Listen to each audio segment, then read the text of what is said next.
I'm Amanda Helly, and the title of my sermon is Recognizing Fear When Worlds Collide. Point 1 is physical fear, being afraid, anxious, and doing hard things in God's strength. What does it mean to be afraid? I wanted to start by giving you a couple of definitions. Afraid means feeling fear or anxiety or being frightened, worried that something undesirable will occur or be done, and unwilling or reluctant to do something for fear of the consequences. I also looked up the word fear, which means an unpleasant emotion caused by the belief that someone or something is dangerous or likely to cause pain or is a threat. But there's a second definition of fear that says regard God with reverence and awe, and I'll talk more about that one later. I also looked up the word scared. To be scared means to be filled with fear, apprehension, or dread, and often suddenly in response to a perceived threat or danger. It's an emotional state involving a physical reaction where the nervous system triggers the release of stress hormones like adrenaline and cortisol, leading to an increased heart rate or faster breathing. I want to take you to a story in the Bible that shows us what fear looks like, and I bet each one of us can relate to this. Matthew 14:22 through 33 says, immediately Jesus made the disciples get into the boat and go on ahead of him to the other side while he dismissed the crowd. After he had dismissed them, he went up on a mountainside by himself to pray. Later that night, he was there alone, and the boat was already a considerable distance from land, buffeted by the waves because the wind was against it. Verse 25, shortly before dawn, Jesus went out to them, walking on the lake. When the disciples saw him walking on the lake, they were terrified. It's a ghost, they said, and cried out in fear. But Jesus immediately said to them, take courage, it is I, don't be afraid. Lord, if it is you, Peter replied, tell me to come to you on the water. Come, he said. Then Peter got out on the boat, walked on the water, and came towards Jesus. But when he saw the wind, he was afraid and beginning to sink, cried out, O Lord, save me. Immediately Jesus reached out his hand and caught him. You of little faith, he said, why did you doubt? And when they climbed into the boat, the wind died down. Then those who were in the boat worshipped him, saying, truly, you are the Son of God. The story of Jesus walking on the water takes place soon after he fed the 5,000. This was the miracle Jesus did where he fed 5,000 men plus women and children with only a boy's packed lunch of 5 loaves of bread and 2 small fish. So keep in mind the disciples had just witnessed Jesus doing that miracle. Verse 22, Jesus made the disciples get into the boat and go while he dismissed the crowds. And Jesus dismissed the crowd of the 5,000 people. After this, Jesus got alone to spend time in prayer, and as evening came, the disciples in the boat are now a long way from the shore. The disciples are on the boat in the middle of an ocean at around 3 o'clock in the morning in a storm, and here comes Jesus walking on the water right up to the boat. That would be a pretty bizarre sight. I don't know about you, but I would be scared at seeing anyone do that, even if it was Jesus. Verse 26 says the disciples were terrified and thought it was a ghost, so Jesus said, do not be afraid, for it is I. Peter decides to question Jesus and says, Lord, if it's really you, command me to come out on the water to you. So Peter gets out of the boat and starts walking on the water, walking out to Jesus. And as it starts off, Peter is able to walk on the water. But then what happened in verse 30, when Peter, saw the wind, he was afraid and began to sink. Peter cried out, Lord, save me, and Jesus reached out and saved Peter, then asked Peter why he doubted and said that he had little faith. Jesus gets into the boat, pulls Peter in with him after just saving Peter from drowning, and immediately, it says in verse 32, the wind ceased. Jesus quieted the storm in just an instant. The story ends with everyone who is in the boat worshiping Jesus and acknowledging that he is truly the Son of God. Physical fear is our body's response to a present threat, triggering physical symptoms like increased heart rate and stress hormones. It's a natural alert system that our bodies are designed with. Peter was able to walk on the water at first. I would have been afraid to even take that first step out of the boat onto the water. Even though we may be afraid or have anxiety, we can still take that first step and we can do hard things with the help of God. I talked about physical fear, our natural response to stress or something that we may think is a threat to our safety, but now I want to talk about spiritual fear. The Bible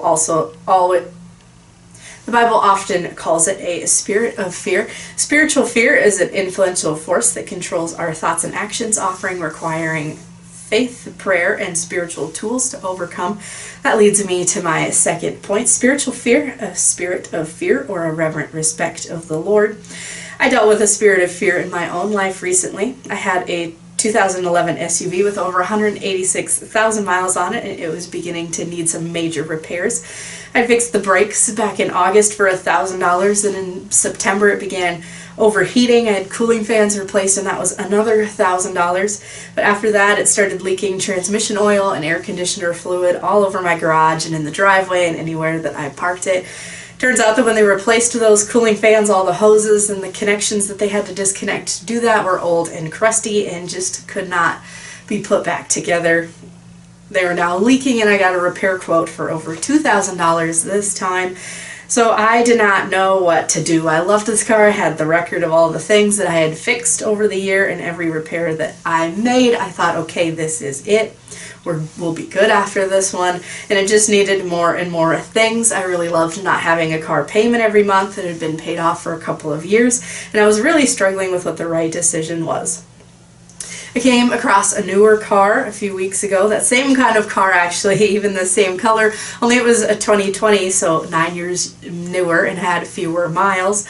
I was actually in the middle of camping with my parents that weekend, so I went home on Saturday morning to get my old car to bring it to the dealership with me just in case. I ended up buying this new one, and I found a penny in the street in the middle of the entrance to my driveway in front of my house on that Saturday morning.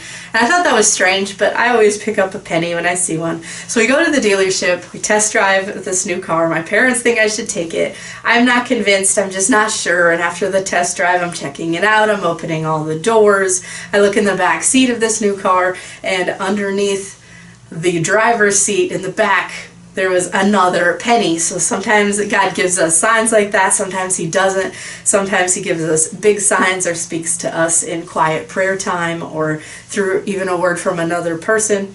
But I started feeling in my spirit that it was time. So I buy this newer car, I bring it home, my parents and I go back to the campground to just continue our camping trip that weekend. My parents are like, aren't you glad your car troubles are over now? I was texting a friend, and one of them was like, it's a big day, but I'm still just not entirely convinced. I still feel a little unsettled in my spirit because sometimes we go through hard things and we just can't believe that we're moving past the difficult season. So my parents and I actually go shopping and are exploring the main street in this small town nearby where we went camping, and I'm kind of moping down the street, a bit like, oh, woe is me, like I feel like the hammer isn't done dropping, and you know what I find? Another penny, a third penny on the main street of this tiny little town. And at this point I'm like, okay God, what are you wanting to show me? I didn't really want to buy a car today, and now I have no idea how I can know if I did the right thing or not. And I heard God say in a whisper, I wanted to bless you with that. And so now I feel convicted because I've been missing it. Instead of worrying about the next hard season or difficult thing to come down my path, I missed what God was doing in the here and now, because even when I'm afraid, God is working in the present. I missed out on seeing God's blessing at first because I was scared. Peter missed out on walking on water because he was scared. You could have called me Peter at this point, oh you of little faith. God is saying he wanted to bless me, and I'm still here stuck in doubting mode. In life, we go through things. We will be called to do hard things, but don't let the fear hold you back. There's only one fear that we should have in life, and it is a fear of the Lord. It was the second definition of that word I gave earlier, to regard God with reverence and awe. Proverbs 9:10 says, the fear of the Lord is the beginning of wisdom, and knowledge of the Holy One is understanding. Fearing God isn't like being afraid. Fearing God means to have a deep sense of awe, amazement, reverence, and respect for God. It means recognizing his holiness, his power, and his sovereignty, rather than being paralyzed by whatever we may be scared of. So this brings me to my third point. Fearing God leads us to surrender our fears and love to our fullest calling. When we fear God, we can surrender all the things we are afraid of so that they no longer hold us back. When we are no longer being held back, we can love God and others around us to the fullest. This world is no joke. This life is hard. There's always going to be something. We cannot do it on our own, but thank you, God, that you promise us that we're not alone. The Bible calls us to fear the Lord, but not to be afraid. Deuteronomy 6:13 says, fear the Lord your God, serve him only, and take your oaths in his name. Isaiah 41:10 says, "So do not fear, for I am with you. Do not be dismayed, for I am your God. I will strengthen you and help you. I will uphold you with my righteous right hand." We know how this works out in the end, but we don't know what tomorrow holds. Revelation 21:4 says he will wipe every tear from their eyes. There will be no more death or mourning or crying or pain, for the old order of things have passed away. And Proverbs 21:31, the horse is made ready for the day of battle, but victory rests with the Lord. Meanwhile, James 4:14 says, "Why? You do not even know what will happen tomorrow. What is your life? You are a mist that appears for a little while and then vanishes." And Matthew 6:34, "Therefore do not worry about tomorrow, for tomorrow will worry about itself. Each day has enough trouble of its own." Fear is one way that Satan gets a foothold in our lives. In order to conquer fear, we must stay close to God. I'll leave you with one last verse as we close. 1 John 4:18. "There is no fear in love, but perfect love drives out fear, because fear has to do with punishment, and so one who fears is not yet perfect in love."